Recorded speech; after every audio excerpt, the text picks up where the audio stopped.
For the last 18 months, there's been one question that everyone's been asking me. What hypercar's next? Well, the answer has been in front of you all along. Hello everyone and welcome to the first episode of the Hypercar Hunt. This car is absolutely iconic, absolutely gorgeous. It is absolutely incredible. But will it join the garage? Named after the king of all time and the god of the golden ages, meet Kronos.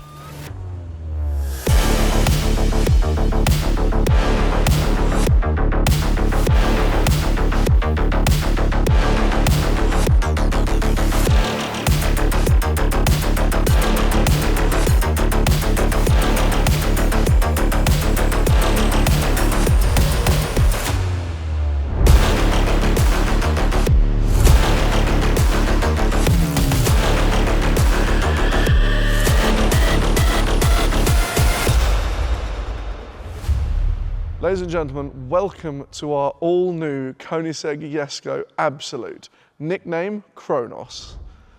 So instead of me telling you all about it, let's get the man himself. Christian, what a moment to be here. Thank you so much for this, honestly. It's our pleasure, and we're so excited to create this car for your dad and yourself and your family. It's just a true pleasure to create this completely bespoke, never seen before version of the Jesko Absolut. Yeah, it's. I remember when at Geneva seeing you reveal the Jesko, the original Attack, which is just next door, and thinking it's just so extreme. And I always thought it was so extreme that we'd never be able to have one. And yet, you know, a few years down the line, and we're somehow here in front of it. But yeah, just incredible. But I thought if there was any chance, maybe you could tell some people just about the history about the car itself. Absolutely. So. We had the Regera in production, of course, and before that the Agera RS and the 1-to-1, and we felt like there's a natural evolution to where we're at, and we also wanted to make a very analog car with new technology, new exciting technology, and it kind of all evolved around this new gearbox that we came up with as an idea. We didn't really know if we could make such a wild idea work, but we said let's try to get that into the car. That drove the engine development in a certain direction of lightening that up and having no flywheel or clutch on the engine, making it super fast revving. It drove a character of the car, so it became more sporty and sort of racy. So we of course increased the performance of everything, the aerodynamics. Also, the interior is a little bit bigger, the chassis a little bit longer than our previous cars. Yeah. So it's a little bit bigger car, a little bit taller roof. Yeah, you can tell when you're sitting in it. The roof is like, you've got more headspace. It's still a super compact car. And if you park it next to the other hyper mega cars out there, it's usually the most compact looking one, but it's very roomy inside, which is great. So it of course it needed to be a Koenigsegg. So. I think if you remove the badges from the car, you would definitely tell, 100%. Recognize it as this is, and I think that's actually like hats off to your design team, because every car that you've ever done has always had hints towards either previous models or just the iconic Koenigsegg shape, and I think it's remarkable. I think it is remarkable.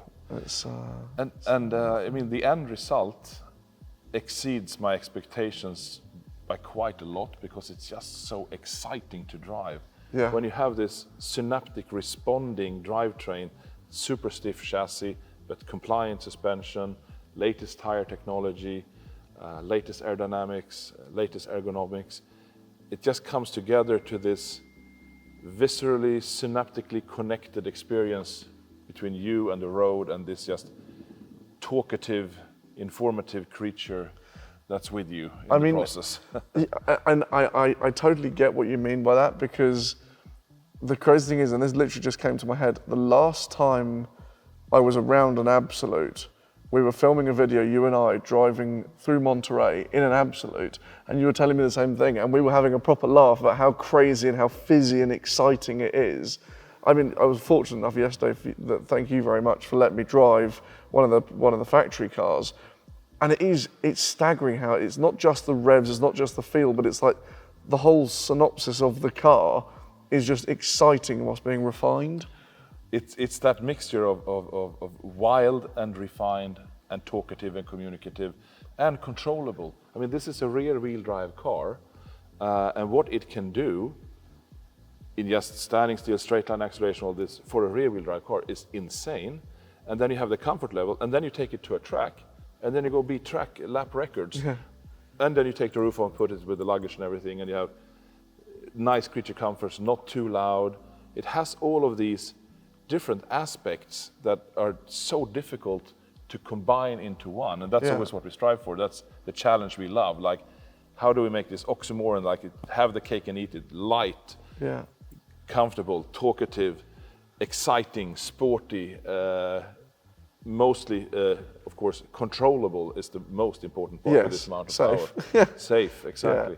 So it's all of these things that are kind of fighting each other that we love, kind of pressing the most juice out of each aspect. It's funny, isn't it? Because you look at other, not necessarily just hypercar brands, but car brands, clothing brands, they all have like one sort of thing they strive for. For example, you know, if like Pagani, they're amazing cars, and the quality of them is incredible, but you can tell that they're about that final finish and the fact that, you know, their interiors are, it's like a handbag. Absolutely. And it's like, but the thing is that to be able to create something like this, which is not just beautiful, not just luxurious, but thrilling to drive, safe, usable.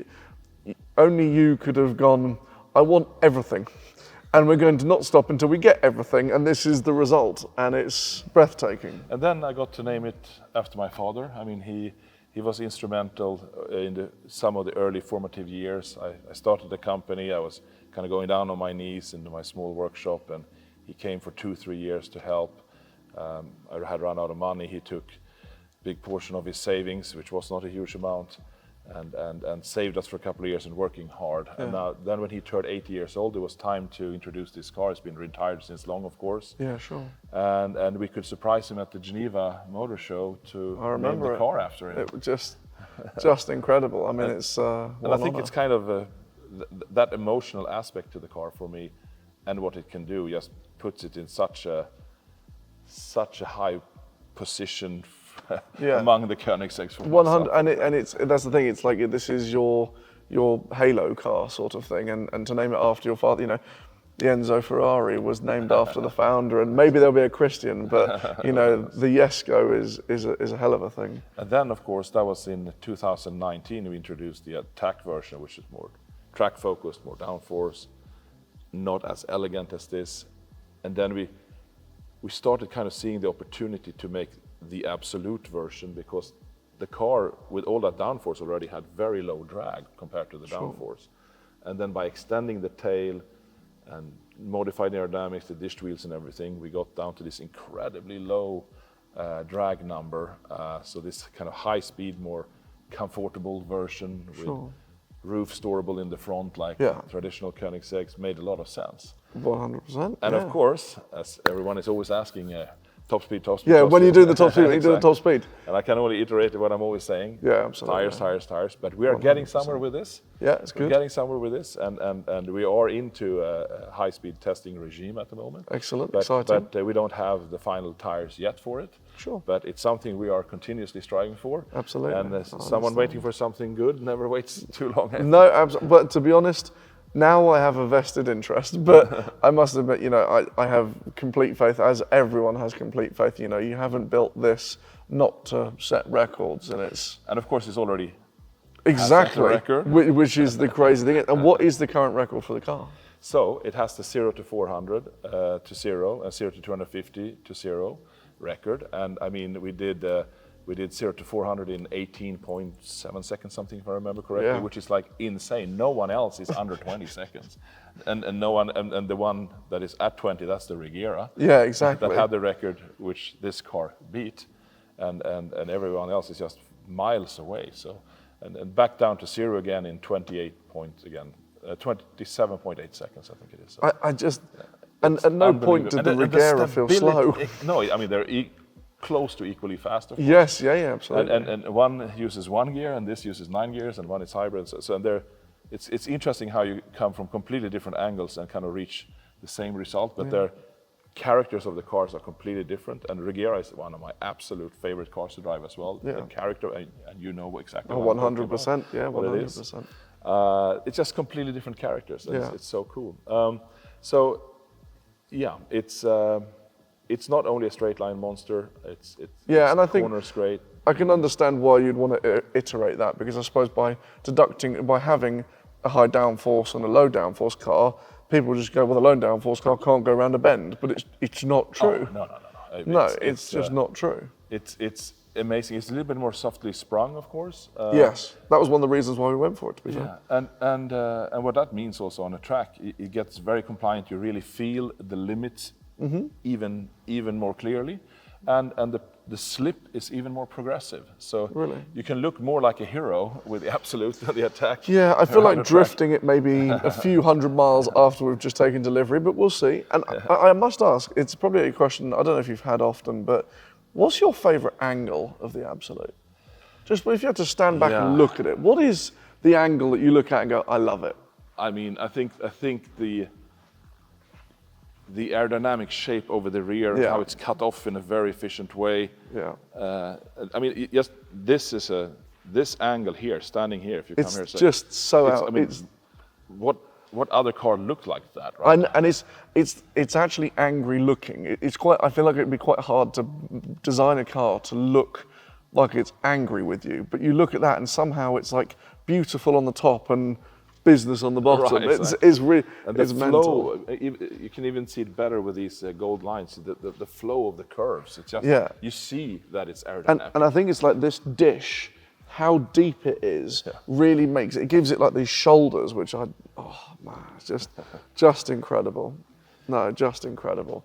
And so, where do you see the future of the Absolute going? Obviously, you're doing testing with it and so whatnot, one other interesting aspect I'd like to mention maybe is we're getting to the very end of this specking all the Jeskos. Absolutely. And you could choose Attack or Absolute freely each time, well, whenever anyone specs a Jesko. Sure. So we're seeing that the end is coming near to what's going to be what. And I think we're about 26% Absolutes out of 125 cars. Wow. Okay. So it's super exclusive. It's so few of them. It's really rare. It's really rare, and I think that's by luck. I mean, not by luck. It's just a great bonus. It's like the thing is what I find crazy is that you've perfectly created the two cars that appeal to both types of people, because the wing, like I love the Attack. I think the Attack looks awesome. Its purpose is awesome. But I think, as you know from previous cars that we've had, I love beauty and I love accentuating lines and the flowing. And yes, okay, we've done the blue and gold carbon again, but I just think it shows off the lines and the curves so beautifully. And I think having those two cars is just... And it also highlights, I mean, the character of all Jeskos, that they are actually very comfortable and usable and friendly, and it doesn't need that extra aggressive stance. The look is true to what it feels like. Yeah. Kind of. In Absolutely. a good way. So. And remind me, I actually can't quite remember the difference on pump gas to E85. What was the power difference? 1280 on pump gas. On pump, okay. I mean, you should fill up 98 octane. Yes, is what we recommend. minimum, yeah. But we do all our testing on 95 octane. Really? So we have a 5-liter engine, fully homologated, catalytic converters and everything. Yeah. That delivers 1280 horsepower on 95 octane. But please fill 98. No, I will just be put V-Power like top fuel grade. Yeah, I won't be putting... But if you have no choice, you can of course fill 95. Yes, yeah, absolutely. And it will still have the power. Yeah, it will still have the power. And then on E85, of course, much higher octane, cooling effects from also containing water in the fuel a little bit. You get internal cooling from the alcohol and from the water, and you have octane of over, it's close to 110 octane. Yeah. So all of that together means you get 1600 horsepower. So yeah, just a small jump. And I mean, you've driven both. Is this car, when you put it on E85 race gas, is it just that little bit extra scary? I wouldn't call it scary, because I don't think the car behaves scarily. You should have the right venue. That's true. Yeah, it's the right. Yeah. When you use the power, but it's just powerful and controllable. Yeah, sure. Not scary, but the force you feel the difference of the force. You can feel the Oh, difference. yeah, Yeah, you difference. can. It's just, it feels surreal. And Really? the amount of power, in a reasonable condition, I mean, a track which is not dirty or Sure. relatively dry and so on, the amount of power the tires can put to the ground and the acceleration you get, well, you can see the record 0-400. 100%. It's just unbelievable. And as your test driver said to me yesterday, we were going down the runway in the Jesko, and he turned and he goes, you know, if you can make a car feel fast on the runway, it's fast. And I was like, actually, that's a very good way of putting it, because Exactly. you watch the Jesko take off and it disappears. It's like teleportation. You're like, and followed by the noise and the bubbliness of it. It's just crazy. And did you work very close with the Krapovic to get that, to tune that exhaust note? Because this is a one-of-a-kind sound. Yes, so I would say the sound is purely a consequence of the layout and need the design for power, emissions, sound control, all of these things coming together. This is what the car sounded like. We actually have not done any particular sound tuning at all. I mean, you didn't need to be fair. Were you quite surprised when the first time you heard it? Yes. I can imagine. Yes, Yeah. because to me it sometimes sounds like a normally aspirated V12, and it's a twin turbo V8. No, I couldn't agree more. I mean, you hear these cars running, especially when they get a little bit higher in the revs, they just start screaming, and it's just. Of course, I mean, when we designed the exhaust shape and so on, I had in mind like trumpety shapes and Yeah, sure. getting the sound out, and the of course low back pressure and all these things. Yeah. And it's titanium. Yep. I mean, it's Inconel in the beginning, turning to titanium at Okay. the end Yeah. of the exhaust. Help with the heat management. Yeah, Inconel is the strongest metal for heat. Well, it can take the most amount of heat. Okay. Yeah. Okay. Cool. You even have it in Formula One on exhaust systems. And then you go titanium. It gets colder the further back you go, so then you can go into titanium. Right. Okay. And then you have this titanium mouth, Yes. which trumpets out, and it has these kind of two relatively flat surfaces Yeah. that start singing. So it reverberates. Yeah, and it's just and it's like, and it is a mouth. It's funny because you look at the early model outside the Attack, and it's got like that really round, like exhaust tip to it. Yeah. And you think, I remember seeing it going, oh, that looks really cool. But now compared to that, you're like, it's like the change is welcomed, definitely. It looks a lot more angry. Yeah. No, it's... I'm so happy the way the car chose itself to sound like. Yeah, the car just decided, it was born and it spoke, and you're like, it sounds good, I'm glad about that. It's, it's a hell of a thing. And But Krapovic is great to work with, of course. And they do have sound tuning labs. Yes. But in this case, it's just the result of what it wanted to do. Yeah, absolutely. Well, I mean, if it wouldn't have sounded great, maybe we would have worked on it. Yeah. But if it came out of the box, and you're like, I don't want to be honest, the sound of this, you could tell people that you spent 8 months making that sound perfect, and they would have gone, absolutely, I believe it. Like, there's no way that you'd expect an engine. I could have made up a story. No, 100%. I know anyone would have believed it, because making a car sound that good is remarkable. But I must say, honestly though, thank you for letting us come on this journey with you, because two cars we down. Love to have you guys. It's just awesome. In the family, and your total collection is just such an amazing experience. So no, well, I appreciate it. We're in good company. I feel like, and this is like a new start to more adventures. You know, we're going to have Goodwood, we're going to have Monterey, and loads of really cool stuff. And I can't wait to be able to share the Koenigsegg passion once again with a new car. So I really do appreciate it, Christian. Looking forward. No, it's amazing. Thank you very much, Zach. Thank you again. Honestly, thank you. Thank you so much to all of you, and a special thanks to our partner G-Technic for sponsoring the video. They have been crucial key parts to Zach's garage, looking after all the cars, helping keep them clean, and providing us with the greatest quality product the car market has to offer.